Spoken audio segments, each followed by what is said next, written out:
Lovely. Okay. Well, I think Tracy will make a start, and then Yep. when people are coming through, then I'll invite them in. But I just Mm. wanted to welcome you all first of all to our business bites that we do monthly.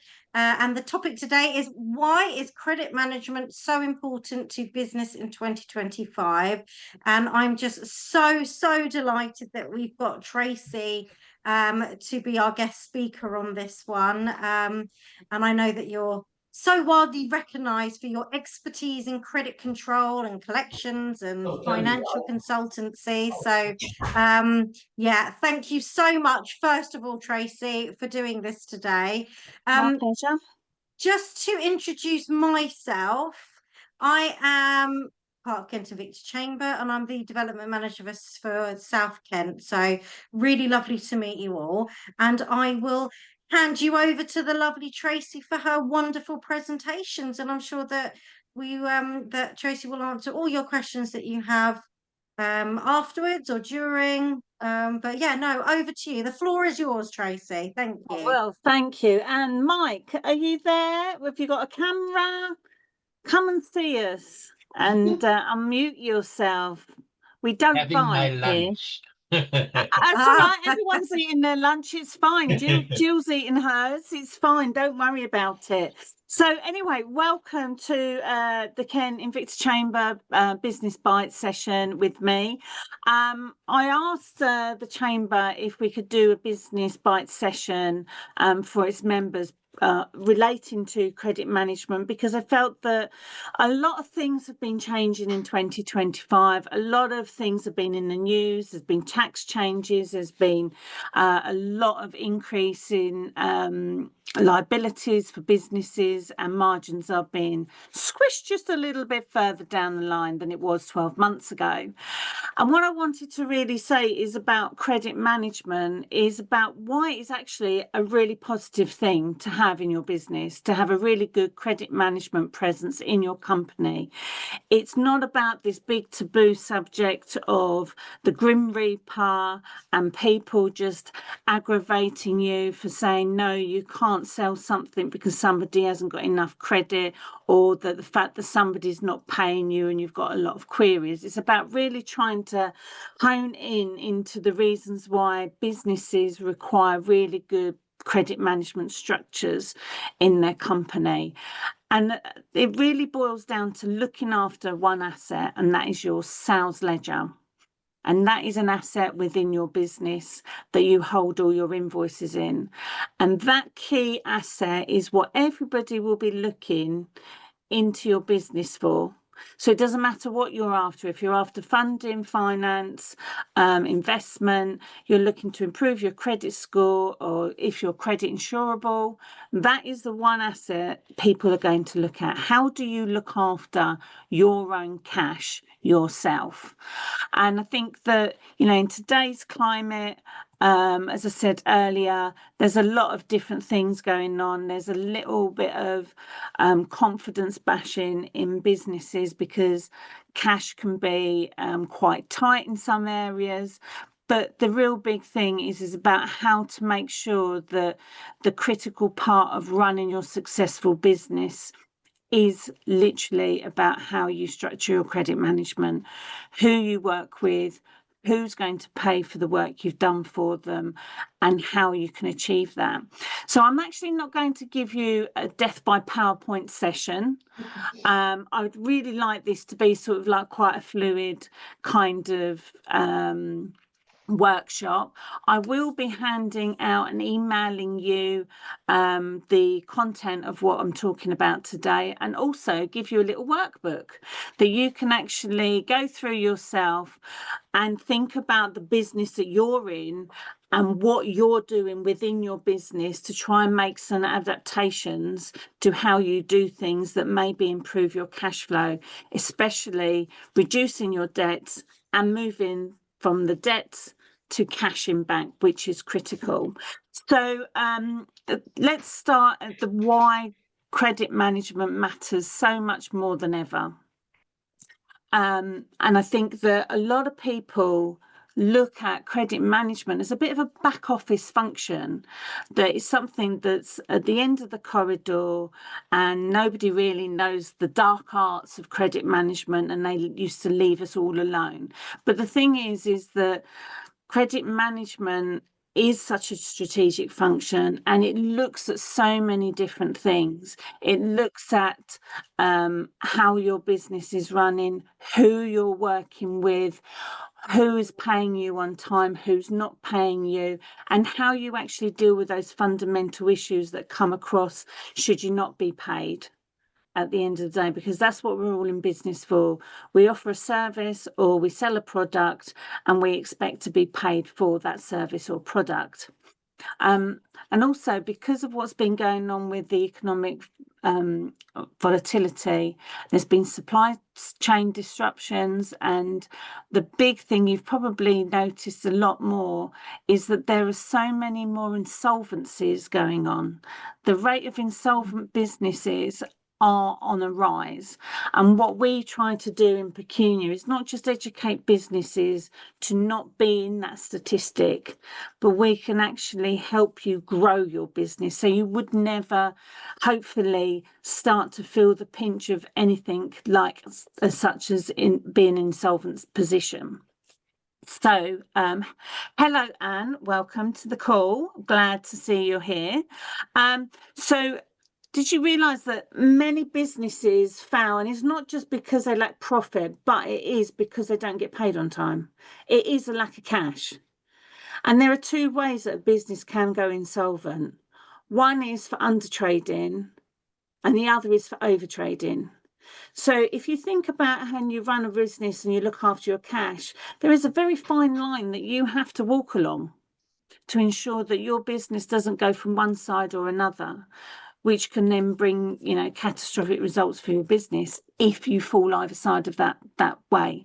So being on that thin line, and it is a thin line, of making sure that your expenditures, your cash flow, your income, you have enough money to continue trading.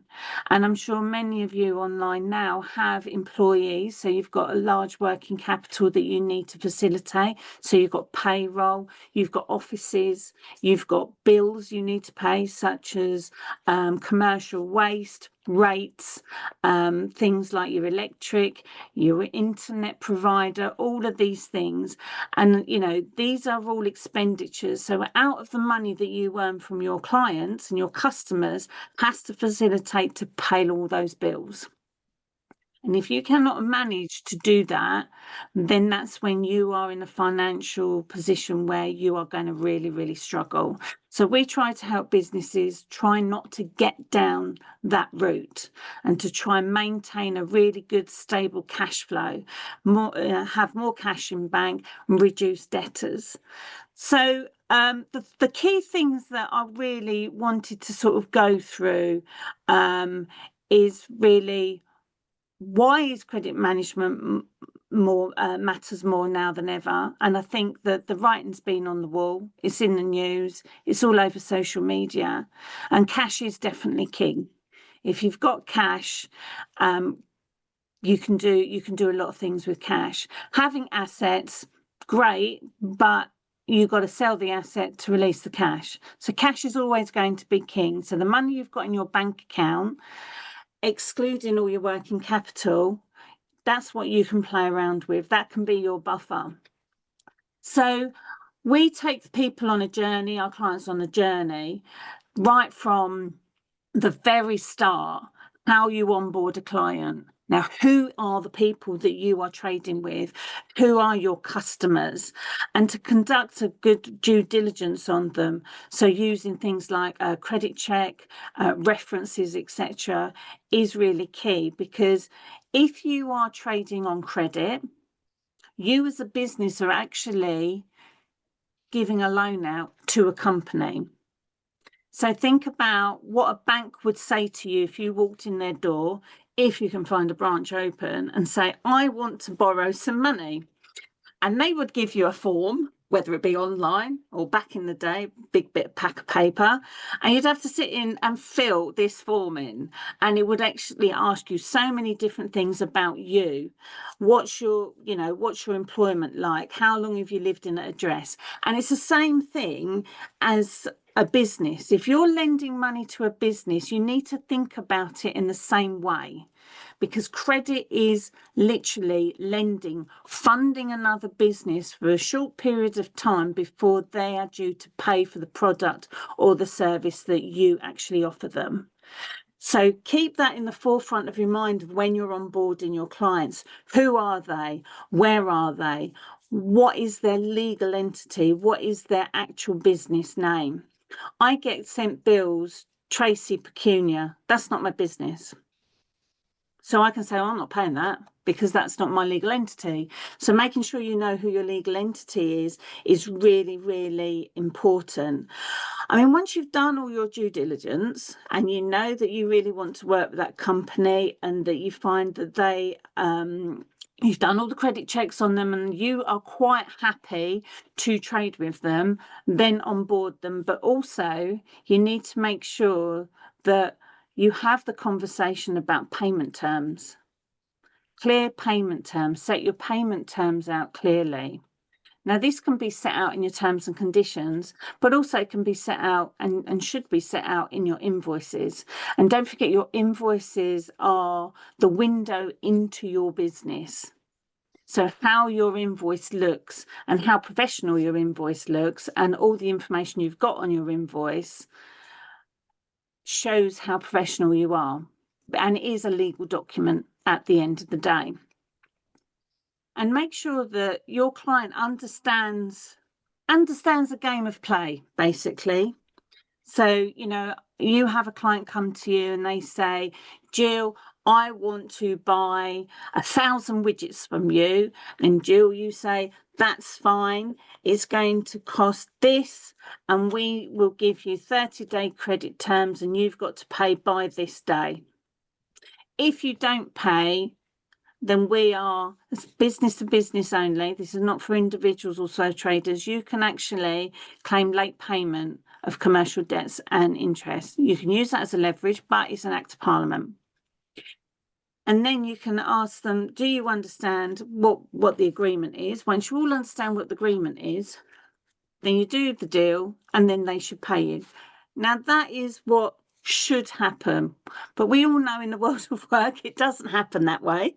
There's always issues like, Jill, my 1,000 widgets, I've only got 995. Where's my other 5 widgets gone? I'm not going to pay your invoice. So it's about making sure that you can eradicate any queries that potentially could come. So if I've ordered 1,000 widgets and Jill only gives me 995, I want my 5 widgets, Jill. Do you see what I mean? So, you're then make sure you don't start creating any particular queries. Do what you've been asked to do it in a timely manner, and then you will get paid. The other thing is to make sure that you just communicate everything really clearly between you and your client. And I think that is key. I mean, does everybody pick up the phone and speak to their clients? Yeah. You do.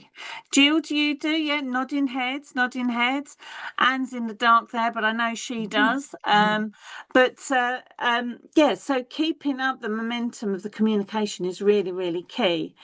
And the other thing, people say, oh, I'm being paid late. But when did you send the invoice out?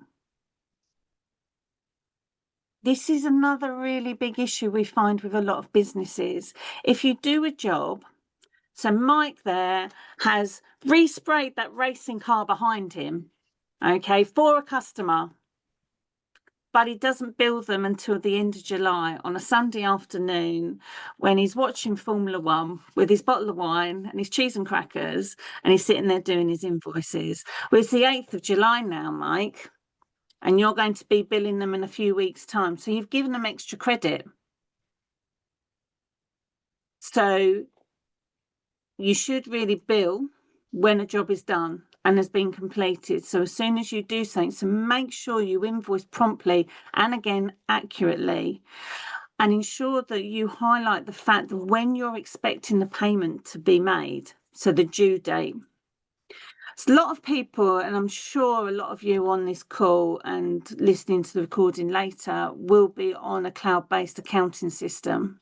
And you can use the automated reminders on there. And I know a lot of companies don't use that, but use it. Set it up. Set up your automated reminders to remind them that an invoice is outstanding.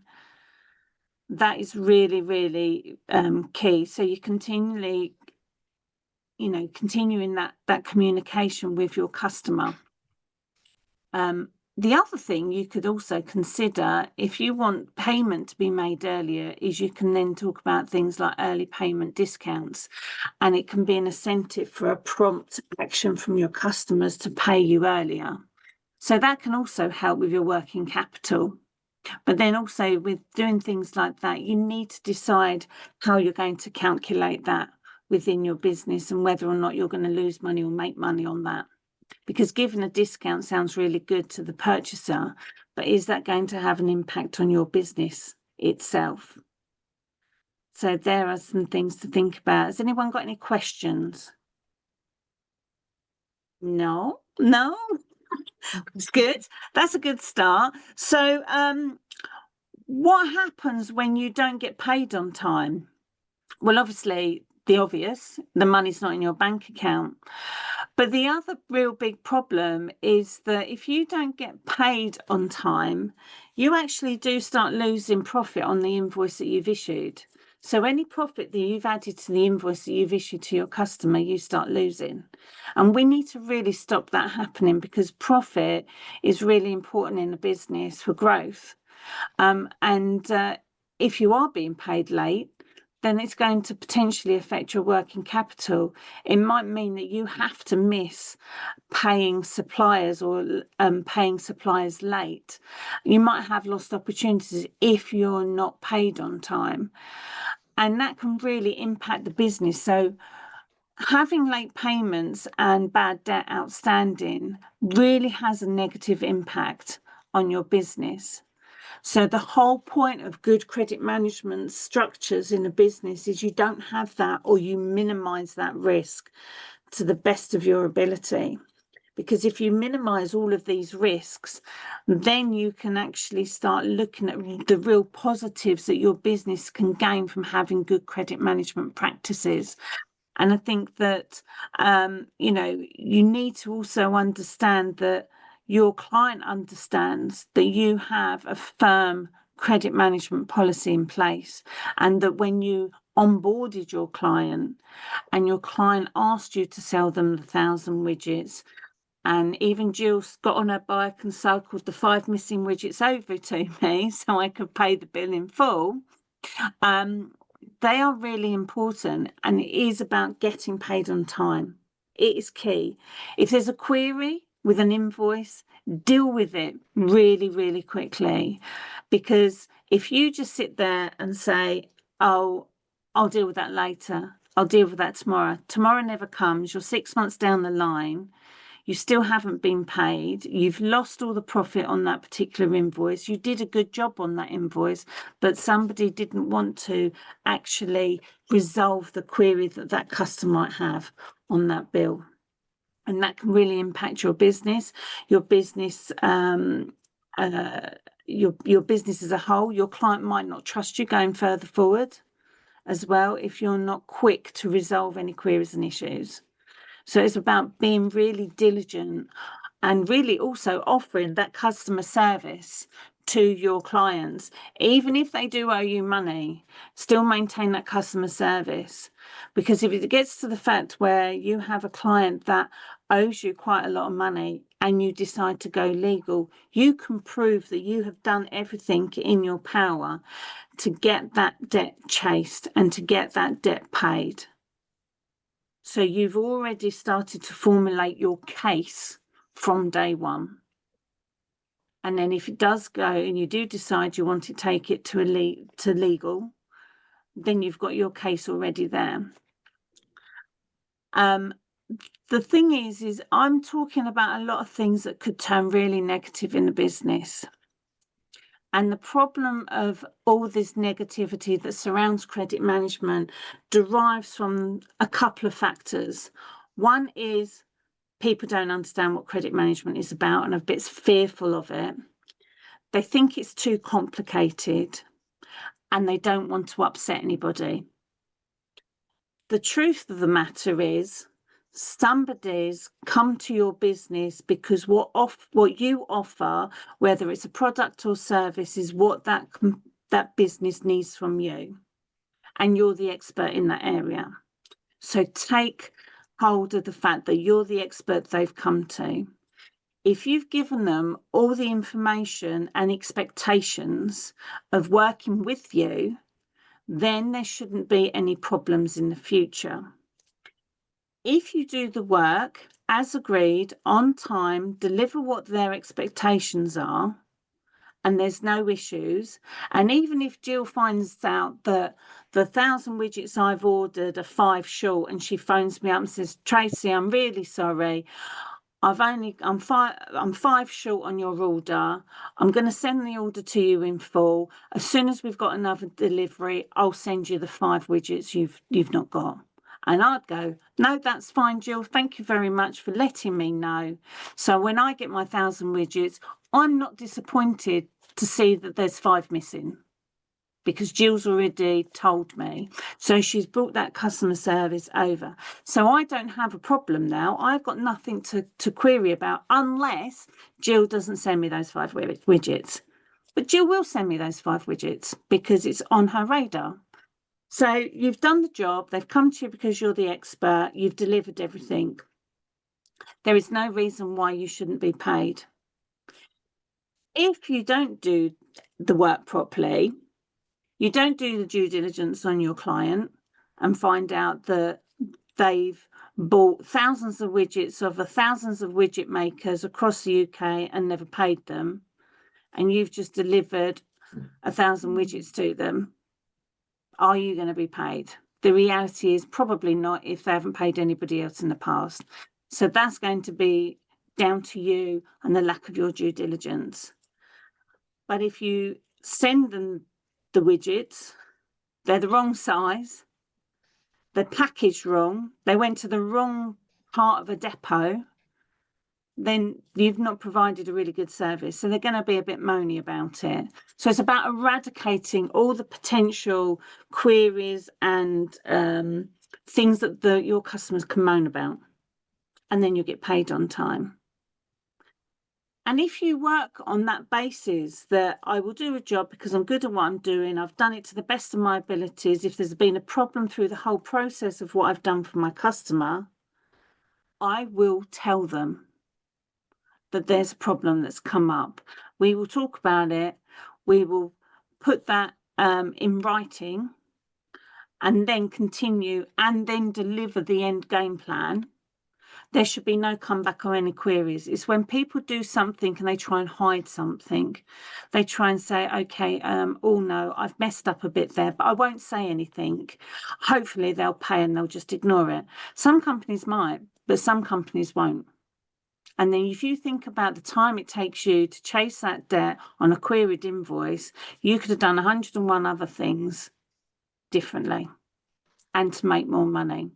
So it's all about how you deal with it from the first instance.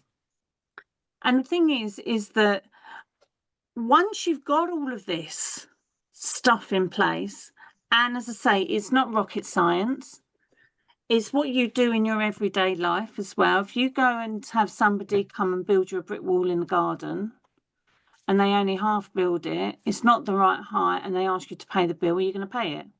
No. If you've gone to an expert to build this brick wall in your back garden, the brick wall's not great, and you found out that it's not a bricklayer, he's a plumber, are you going to be happy? No. So if you think of those things in your own life and what you are and are not prepared to pay for, take that into your business, because your customers are individuals as well. They might be buying on behalf or having a service on behalf of a business, but their expectations are as high as you having a brick wall built in your back garden, and whether or not you're happy to pay for it. So it's not rocket science. It's not dark arts. You know, there's no witchery about it all. It's really quite simplistic when you really boil it down. And the really good thing is, once you've got really good credit management practices, once you know you've done the best that you can do, you know who you're trading with, you know what credit limit you're going to give them, and that could be a whole different session we can go through, and that you're happy they're going to pay you and that you delivered what they've asked for, you should get paid. Therefore, you won't have too many debts outstanding and overdue. And if you are looking for funding and finance or an investor into your business, if you are looking to be credit insurable, so you're going for a tender of a project and the company needs to make sure you're credit insurable, you will be. Your credit score will improve. These are all fantastic, really good, positive things that a business strives for. And you can get all of these things by really thinking about how to be good at your credit management. So if you think about the consequences of poor credit management, is you have a cash flow crisis. Everyone starts getting stressed in the business, tempers flare, you have mounting bad debt. So the person in credit control is being shouted at because the invoices aren't being paid. But if the salesperson has done the initial sale incorrectly and the delivery of the service or product wasn't done properly, then that credit controller is not going to be able to collect that debt until the query is sorted.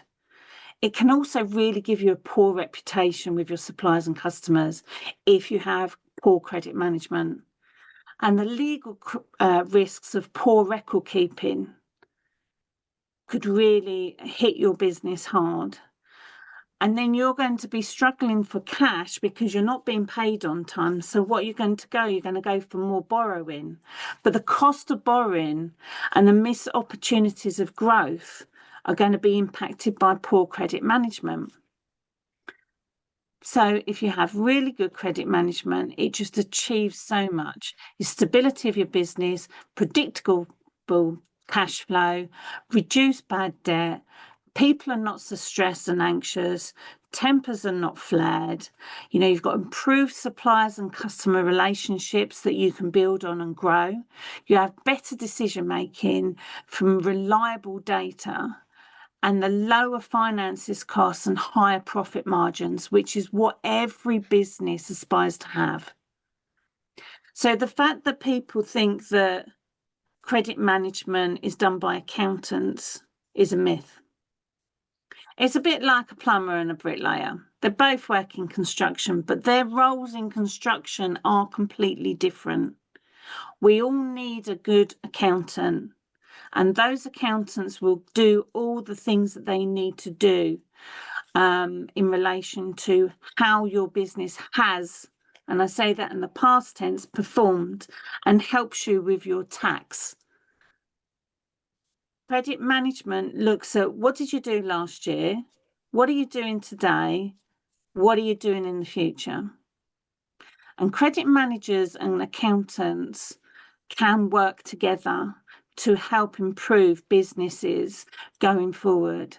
And in this county, I'm so proud that I live in Kent. We are a huge county. We have a mass of different companies and small businesses in the county of Kent. And the really good thing is we have the opportunity to help each and every one of these businesses grow. And if your business grows and your business is stable and it opens all the opportunities to funding finance, improving your credit score, all the beautiful gifts that we really do crave when we're in a business. But more importantly, it gives you the opportunity to reinvest some of the cash you've got in bank into improvements to your business, making your staff happy, reinvesting in your staff, upskilling your staff, having business growth, employing more people, buying a company you've had your eye on for a few years, but not sure whether or not you're in a position to buy it. Or even if you have your own business, if you've got good credit management processes and everything else, your business is good to sell to somebody who wants to buy your business. So I really wanted this session to try and eradicate the taboo of what credit management is truly about. Because if you get it right, you get the right help and you get the right support, your business is going to be amazing into the future. And you can have all the growth and everything else that you wish to have and that you dreamed of when you set up, whether you've set up your own business or the business you work for. Because I know for a fact that when a business is in dire straits, the stress levels in that company really go high, and it dribbles down into all the departments, and everyone has anxiety and stress. And that is not a working environment that's good for people's mental health and well-being. Plus, you're not going to resolve the issues if you're on high alert stress levels. So it's all about due diligence, know who your client is, do the work you've been asked to do in a timely manner to the expectations of your client, and that your client understands what your expectations are from them are. Get paid and grow your business. And I think that I would like to leave that there for the time being. Does anybody please have any questions? And would you be interested if we at Pecunia run some other training sessions for you guys and literally break it all down and how to really make improvements in your business? And it might only need to be a little tweak here and there. I'm not saying that, everybody's not very good at it. Businesses are good at it, but sometimes it just needs a bit of a TLC, a bit of a review, a bit of an audit, and then we can get you back online, back on track, and you can be really successful. So does that sound like a plan? Very good. Yeah. I think it's really good, Tracy. One of the points that you made, I thought, was particularly good. I've got two businesses, you might remember. Yep. One of the businesses, because of the structure, we've always invoiced. So we've been going over 20 years. So we've always invoiced at the end of the month. But obviously, by the time you get there, as you say, you've done something 3 weeks ago, and then it takes the time for them to pay. So your point there was, to do it straight away. And I think personally for us, after being in business 20 years, I think that's something that we will put in place now. So just from that one comment, has been useful.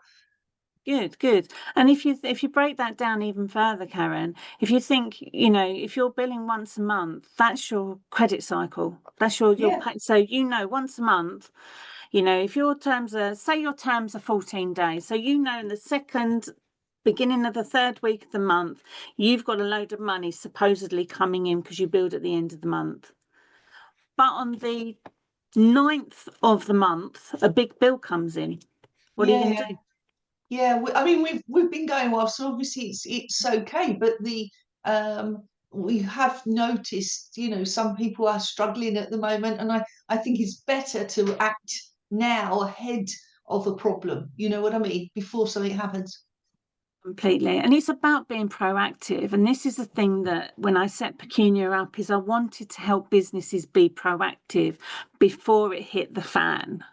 Because when problems arise, people start to panic. And when you panic, you can't see the wood for the trees. There's a blame game going on, and it really hits morale of the business. And it's the same with everything. You MOT your cars, you MOT your, or review on a regular basis your HR policy, your procurement policy, your health and safety policy. Credit management is as important and has to really be reviewed in the company yearly to make sure that everything still works and functions as it does. Because when a business grows, you need to alter your credit management processes to grow with the business as well. And that's what I want to see. I want to see businesses grow. And as I said earlier on, the numbers of insolvencies are on the rise. And I actually see why the businesses go into insolvency, because I end up being the person collecting the debt for the company that's been insolvent. And I sit there and think, if only they'd invoiced correctly, they'd have been paid, they'd still be here. The people would still be employed. And it's about me trying to help businesses be proactive, make sure everything's all set up. I mean, you can't get in a car and drive it to Yorkshire from Kent if you don't fill the tank up with petrol. You know, you've got to be proactive. You know, you've got to think ahead of the game. And I think that since COVID especially, people have become more aware, and that is good. But I think that from what I see, businesses need to be even further aware of what's going on in their companies. And in all honesty, talking cash flow is a taboo subject. And Karen will probably remember years ago when I set the business up, I used to do events. I'd have my stand there. No one would talk to me. No one, because they all thought if I talk to her, I'm proving to the rest of the exhibition that my business is in trouble. Whereas I will turn that on the head and say, if you see somebody talking to me about their business, you need to ask yourself, why are you not doing that? Yeah. I think at the end of the day as well, it all starts with managing the customer's expectations. And once you've got that sorted, you know exactly where you stand. These are your invoices. You're on 30 days, that monthly. That's when I expect to be paid. Any queries, you send me at the time of query. We deal with them so we can still meet those 30 days. And it's that expectation that needs to be finished. Yeah, it's true. It's true. I actually set up two almost templates, I guess you'd call it. So we've got one that says payment on receipt and for a certain type of work, and another one says payment within 7 days on one of my companies. So that depends on the type of work for the client. So that has changed. But on the other business that I've got, we're still, as we've always been, you know, do it at the end of the month, then reminder the following month. And I think that's the one for me. That's the business that I need to, where I've got to change. Yeah, I mean, if you just got to look how other businesses, you know, if somebody's going to bill you on the 15th of the month, why are you not billing on the 15th of the month? It's like this really EBGB kind of, oh, we must all bill on the last week of the month. No, you don't have to. There's no set rule about it. The only real set rule on good credit management is you've done the job, bill it. And also it's to remind each and every time that you've done a job, the job is not completed or a sale is not on sale until it's paid for. It's not the fact that you've done the job, you sent the invoice out. It's when that invoice gets paid and the money is in your bank account. And that is the key thing. It's about getting money from your sales ledger into your bank account as cash as quick as possible. And you will make more profit, because the longer and older a debt is, the less profit you make. And we guesstimate, and this is a guess because people, the way they work out their profit margins is around 90 days. If you've got anything over 90 days, you've got no profit in it. No. And that's a really bad way to run a business. So, you know, does anybody else have any questions? Anne, you're very quiet in the corner. Can you hear me? I can hear you. Oh, good. I do apologise. We've had technical issues and I had to relaunch Zoom and start from scratch. It was crazy. So apologies and hello, everybody. No questions.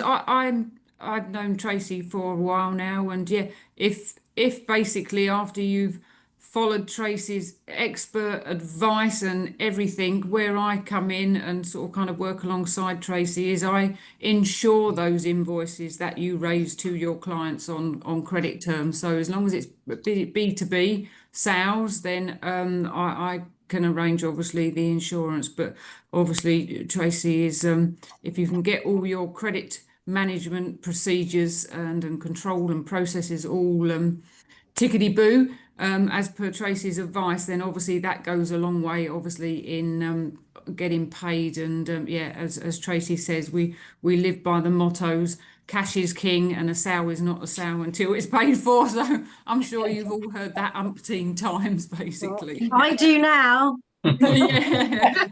Oh. Absolutely.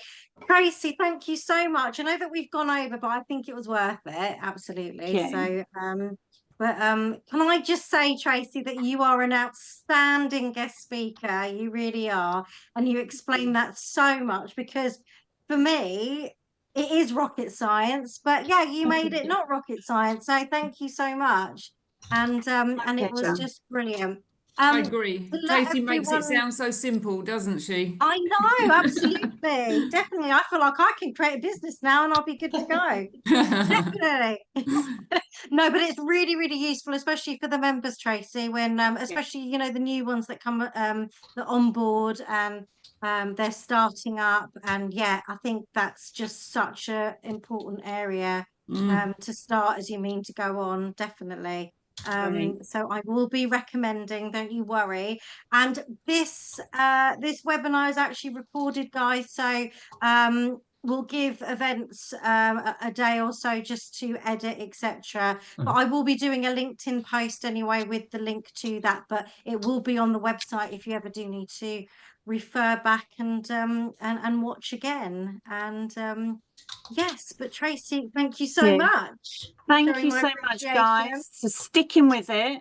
And as I say, the Chamber have given me your email addresses, so I'm going to send you a little workbook. So have a look at it. It's really simple, really easy. And if you're interested in learning more about credit management and how to help your business, you know, we're in Kent. We can help you. Let's have a chat, and please don't, you know, bury your head in the sand. Let's be loud and proud about our businesses and our successes. Lovely. One more Thank question. you very much, Tracey. Good to see you again. One Sorry, question for Mike. Tracey, actually. Yes, Mike? Can you also help to getting government grants? Yeah, I can definitely point you in the right direction, and I think you know, it depends what it's for, but I can definitely point you in the right direction. Okay, then we need to talk later. Yes, grand. All right then, guys. Thank you so much. I hope you enjoyed your lunch. Thank you. Cheers. Yes. Bye, guys. Thanks. Thank you. Thanks. Bye. Bye.